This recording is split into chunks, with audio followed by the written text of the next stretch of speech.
Hello friends, this is Pragati and welcome back to my YouTube channel progress with Pragati. आज हमारा जो unit 1 का lecture number 3 होने वाला है। इससे पहले हम ऑलरेडी 2 लेक्चर्स पे बात कर चुके हैं और प्रीवियस लेक्चर में हमने डिस्कस कर लिया था हमारा वैदिक पीरियड। हमने वैदिक पीरियड को पूरा कवर कर लिया था। आज हम जो डिस्कस करने वाले हैं वो बौद्धिस्ट पीरियड के बारे में डिस्कस करने वाले हैं कि बौद्धिस्ट के टाइम पर किस तरीके की एजुकेशन हुआ करती थी, करिकुलम क्या था, एडमिशन का प्रोसेस क्या था और स्ट्रक्चर क्या था। तो चलिए स्टार्ट करते हैं। बौद्धिस्ट पीरियड जो हमारा टाइम ड्यूरेशन है वो है 563 BC और जो बौद्धिस्ट थे, जो गौतम बुद्धा थे, उनका जो यंग एज में नेम था वो था सिद्धार्थ गौतम और जो उनका बर्थ था वो 563 BC लुम्बिनी नेपाल में हुआ था। ये आपको याद रखना है, लुम्बिनी नेपाल। और उनकी मैरिज जो हुई थी यशोधरा, जो क्वीन थी उस टाइम पर, रानी थी, उनकी वाइफ का नाम था यशोधरा और उनसे एक चाइल्ड हुआ था, सिंगल चाइल्ड, जिसका नेम था राहुल। पेरेंट्स थे इनके, फादर का नेम था शुद्योधन और मदर का नेम था माया देवी। और जो डेथ है इनकी वो लिखी हुई है 483 BCE और 400 BCE। तो ये कुछ बेसिक सी नॉलेज है स्टार्टिंग की, पहले इसके बारे में जान लीजिए, ये याद कर लीजिए, यहाँ से 1 नंबर में MCQs आते हैं। नेक्स्ट है हमारा ड्यूरिंग पोस्ट वैदिक पीरियड व्हेन वैदिक caste system and rituals become all general in society it's opposition started. सबसे पहले ये जानने से पहले एक छोटी सी स्टोरी को समझ लीजिए कि जो हमारा वैदिक पीरियड था वो आते आते जब पोस्ट वैदिक पीरियड आया तो हमने वहाँ पर देखा कि जो ब्राह्मण्स थे वो डोमिनेंट नेचर के होने स्टार्ट हो गए थे। जितना भी क्रियाकर्म वैदिक पीरियड में होता था वो सब किसके थ्रू होने लगा, ब्राह्मण्स के थ्रू होने लगा। तो जब ब्राह्मण्स जो सोसाइटी में थे वो उनका जो नेचर था वो डोमिनेटेड हो चुका था, हर चीज़ ब्राह्मण्स ही होल्ड कर रहे थे, जो टीचिंग दे रहे थे, जो टीचर्स थे वैदिक पीरियड में वो भी कौन थे, ब्राह्मण्स थे। तो वर्ण के जो सिस्टम थे, जो वरना जो सिस्टम था उससे जब हम शिफ्ट हुए धीरे धीरे कास्ट सिस्टम पर तो काफ़ी सारे लोगों को ये प्रॉब्लम्स आने लगी।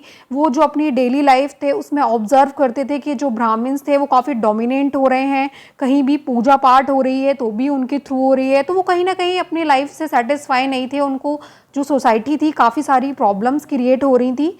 तो इस ब्राह्मण्स जो सोसाइटी एक डोमिनेंट नेचर में बन चुकी थी, इसका अपोजिशन स्टार्ट हो गया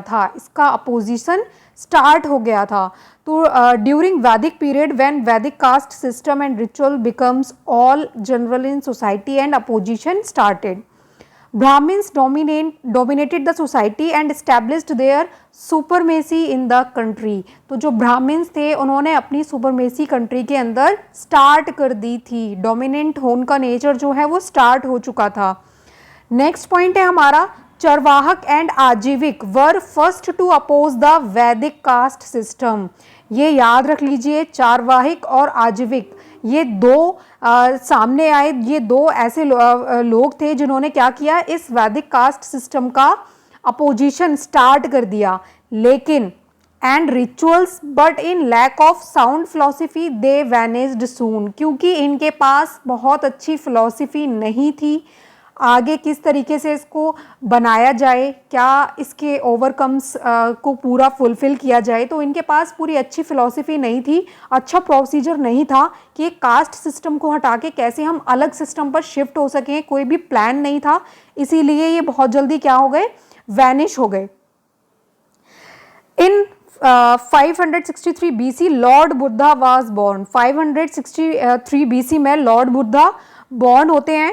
he was the son of शुद्योधन was brought up in royal environment। ये जो जिनके सन थे शुद्योधन, वो क्या थे, अपने टाइम पे किंग थे, तो ऑलरेडी इनका जो इन्वायरमेंट था वो कैसा था, रॉयल फैमिली का था।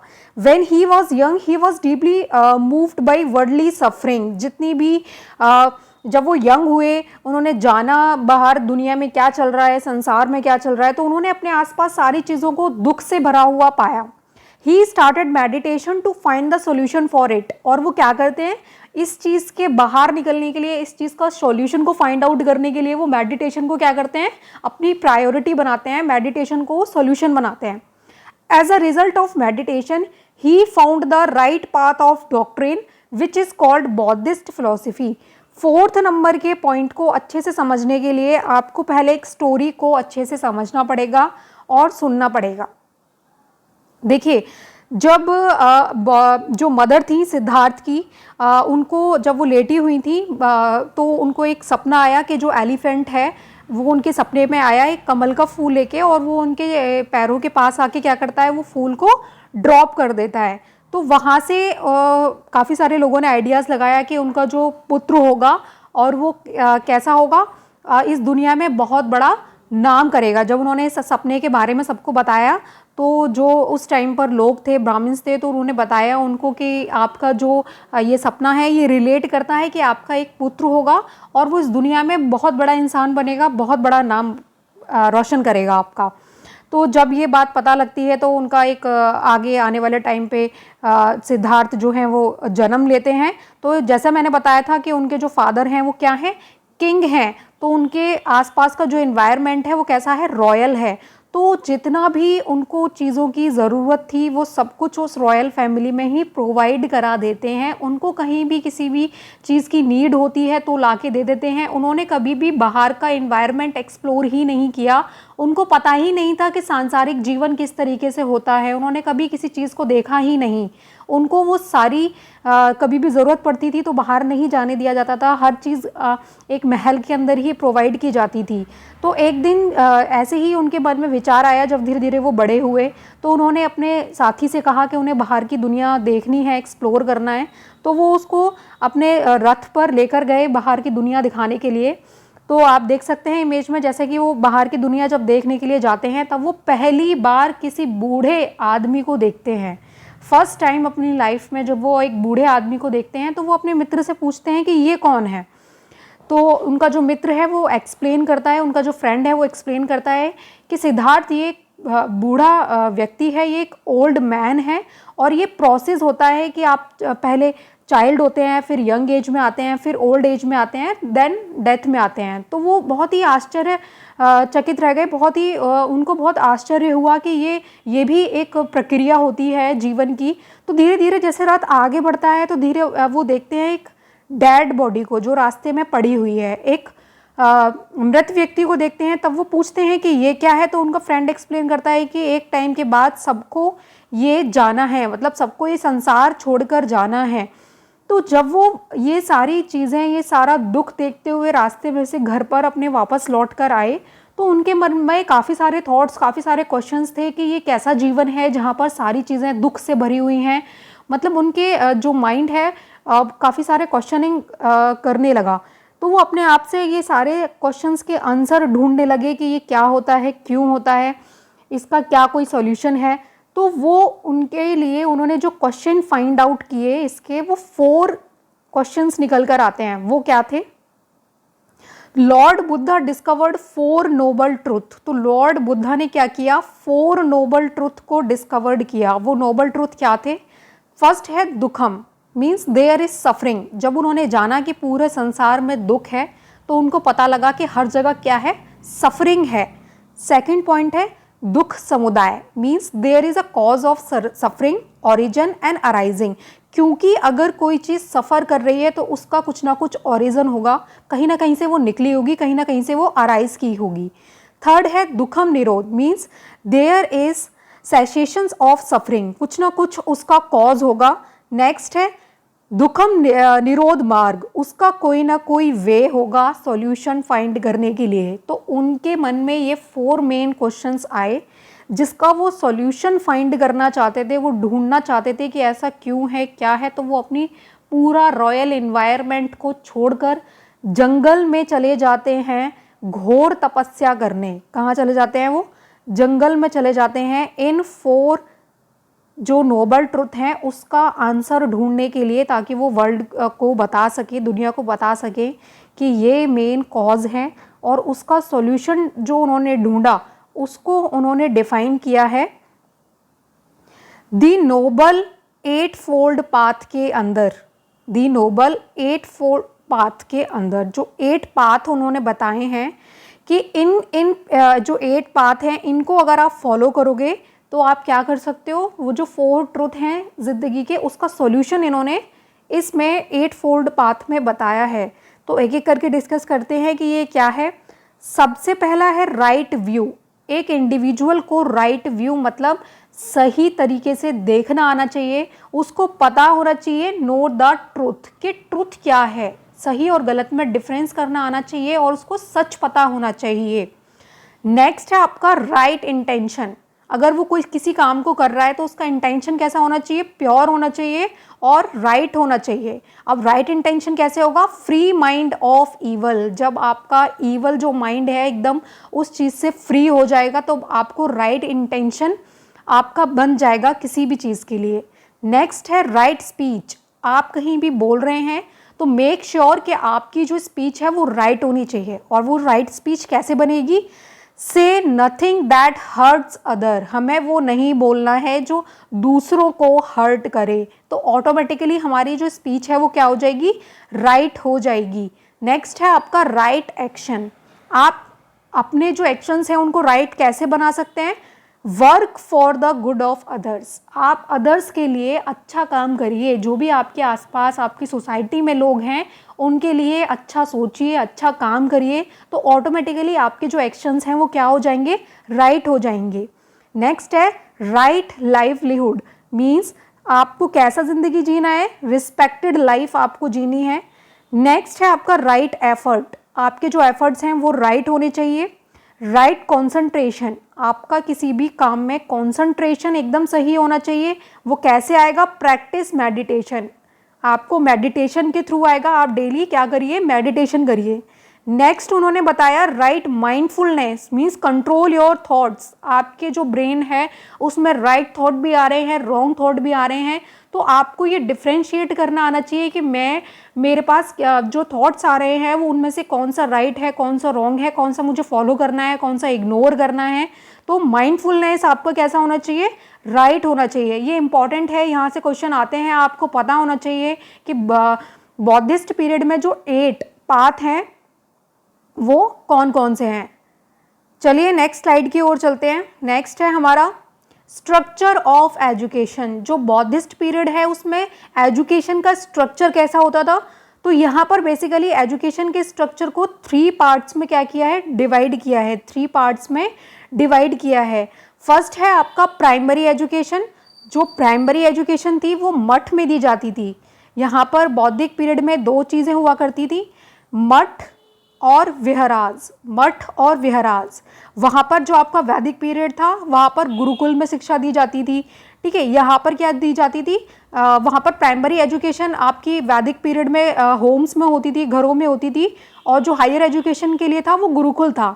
बट यहाँ पर बौद्धिस्ट पीरियड में जो प्राइमरी एजुकेशन है वो मठ में दी जाती थी, और हायर एजुकेशन कहाँ दी जाती थी, विहराज बनाए जाते थे वहाँ पर दी जाती थी। जो प्राइमरी एजुकेशन थी उसका ड्यूरेशन था आपका 6 ईयर्स।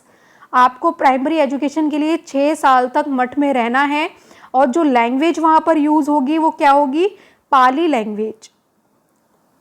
नेक्स्ट है आपका हायर एजुकेशन। हायर एजुकेशन विहराज में दी जाती थी और इसका टाइम ड्यूरेशन था 12 ईयर्स। यहाँ पर पाली, प्राकृत और संस्कृत लैंग्वेज का क्या होता था, यूज़ हो जाता था। जब स्टूडेंट ये दोनों एजुकेशन कंप्लीट कर लेता था तो उसके पास थर्ड ऑप्शन था भिक्षु एजुकेशन का। वो आगे अगर अपनी फर्दर एजुकेशन को कंटिन्यू करना चाहता है तो वो क्या करेगा, भिक्षु एजुकेशन लेगा। तो after completion of both primary and higher education, then to join bhikshu education one had to go under उपसंपदा संस्कार। तो उपसंपदा संस्कार होता था, जब आप भिक्षु एजुकेशन लेने जाएंगे तो आपको एक सेरेमनी से होके गुजरना पड़ेगा जिसका नाम था उपसंपदा संस्कार। और इस भिक्षु एजुकेशन की जो ड्यूरेशन थी वो कितनी थी, 8 ईयर्स। और यहाँ पर 3 पत्रिकाज के बारे में बताया गया है। जो 3 पत्रिकाज या स्क्रिप्चर्स कह लीजिए वो क्या क्या है, विनय पत्रिका, सूत पत्रिका और अध्ययन पत्रिका। ये 3 पत्रिकाज हैं जो आपको भिक्षु एजुकेशन अगर आप जाएंगे तो वो आपको वहाँ पर पढ़नी पड़ेंगी। यहाँ पर ध्यान देने वाली बात यह है कि MCQ क्वेश्चन में पूछा जाता है कि संपदा संस्कार आपका कब होगा, कौन सी एजुकेशन या कौन सी स्टेज में होगा, प्राइमरी में होगा, हायर एजुकेशन में होगा या भिक्षु एजुकेशन में होगा। तो आपको बताना है कि भिक्षु एजुकेशन के ऑप्शंस पे आपको टिक करना होगा। चलिए नेक्स्ट स्लाइड पे चलते हैं। नेक्स्ट है आपका एडमिशन ऑफ स्टूडेंट। अगर आप बौद्धिस्ट पीरियड में हैं तो उस पीरियड में मतलब किस तरीके का एडमिशन होता था स्टूडेंट्स का, क्या क्राइटेरिया था, वो एक बार डिस्कस कर लेते हैं। The admission criteria to the Sangha और कम्युनिटी ऑफ भिक्षु वर वेरी सिंपल। बहुत ही सिंपल क्राइटेरिया था। वहाँ पर क्या था, the ceremony of initiations formed an essential part of Buddhist education. The first act of admission was called the pabbajja of the preparatory ordination for the education. कोई भी student अगर admission लेने के लिए एंटर करेगा तो उसको सबसे पहले पब्जा सेरेमनी करनी होगी। पब्जा सेरेमनी क्या थी बेसिकली, ये जान लेते हैं। तो pabbajja means, pabbajja literally means to go forth, मतलब बाहर जाना। जब एक बच्चा अपना घर छोड़ के बाहर पढ़ाई करने के लिए जाता है तो उसको वहाँ पर क्या करना पड़ेगा, पब्जा सेरेमनी के थ्रू जाना पड़ेगा। मतलब pabbajja means to go forth, मतलब आगे बढ़ना जीवन में। And refer to when a lay person leaves home to live the life to the Buddhist renegade among a community of bhikshus full ordinated monks। Means अब वो fully devoted बुद्ध धर्म का हो चुका है, वो सारे रिचुअल्स को फॉलो करेगा, जो भी चीज़ें होंगी। तो पब्जा सेरेमनी के अंदर बेसिकली जो स्टूडेंट्स थे उनका सर मुंडवा दिया जाता था, बाल हटवा दिए जाते थे, उनको भिक्षुस की तरह रहना पड़ता था और नॉर्मल है कि उनके हाथ में कमंडल या कुछ ऐसा दे दिया जाता था। ये सारी चीज़ें पब्जा सेरेमनी के अंदर होती थी। नेक्स्ट है आपका आफ्टर पब्जा संस्कार भिक्षु एडमिनिस्ट्रेटेड 3 ओथ। तो जो भिक्षु होते थे, जो मॉन्क्स होते थे, बुद्धिस्ट मॉन्क्स भी बोलते हैं उनको, भिक्षु भी बोलते हैं, वो लोग क्या करते थे, जब ये सेरेमनी कंप्लीट हो जाती थी तो उनको, जो स्टूडेंट थे उनको 3 ओथ लेनी होती थी। वो 3 ओथ क्या है, फर्स्ट है आपका बुद्धम शरणम गच्छामि, सेकंड है धम्मम शरणम गच्छामि, थर्ड है संघम शरणम गच्छामि। तो जो फर्स्ट है बुद्धम शरणम गच्छामि means I refuge to Gautam Buddha. Second है धम्मम शरणम गच्छामि, I refuge to take Buddha religion. And संघम शरणम गच्छामि, आई रिफ्यूज टू संघ। तो मीन्स जो संघ है हमारा, जो रिलीजन है और जो बुद्धा है, मैं फुली डिवोटेड उसके लिए हूँ। नेक्स्ट स्लाइड है हमारी। तो ये था एडमिशन प्रोसेस। नेक्स्ट स्लाइड में हम डिस्कस करेंगे MCQs को जो हमने पढ़ा अभी। तो फर्स्ट क्वेश्चन है आपका, जो बौद्धिस्ट लिटरेचर इज प्रिजर्व्ड इन। जो बौद्धिस्ट लिटरेचर जो लिखी गई है वो किस में प्रिजर्व्ड है, अगमास, त्रिपिटकास, सूत्र या मंत्र। तो वो किसी मंत्र या सूत्र में नहीं है, वो किस में है, त्रिपिटकास, जो हमने पीछे देखा अभी। The medium of education during Buddhist period was. तो बौद्धिस्ट पीरियड के बौद्धिस्ट पीरियड के टाइम पर किस तरीके का मीडियम था लैंग्वेज का, पाली, प्रकृत या संस्कृत, या option number D is both A and B. तो पाली एंड प्रकृत ये आ जाएगा इसमें। नेक्स्ट क्वेश्चन है आपका, during the Buddhist period the centre of education were. तो जो बौद्धिस्ट पीरियड था हमारा, उसके ड्यूरेशन में जो सेंटर थे वो कहाँ बनाए गए थे, गुरुकुल, आश्रम, मदरसाज या मठ। तो हमने अभी पढ़ा मठ और विहराज, इसमें क्या होती थी, उनकी एजुकेशन होती थी। नेक्स्ट है आपका, what was an accepted ceremony of Buddhist monasteries. तो जो बुद्धिस्ट मॉनिटरीज हैं उनकी एक्सेप्टेड सेरेमनीज क्या होती थी। तो हमने अभी जाना पब्जा सेरेमनी। पब्जा सेरेमनी होती थी अगर किसी भी स्टूडेंट को एंटर करना है विहराज में, मठ में एजुकेशन लेने के लिए, तो उनकी पब्जा सेरेमनी कराई जाती थी। आई होप आपको ये वीडियो पसंद आया होगा बौद्धिस्ट पीरियड का। नेक्स्ट लेक्चर में हम लेकर आने वाले हैं medieval time, medieval education in India, उस पर बात करेंगे, उस पर डिस्कस करेंगे। अगर आपको वीडियो अच्छा लगा हो तो please like and share and comments box में बता दीजिएगा अगर आपकी कोई क्वेरी है। Thank you so much.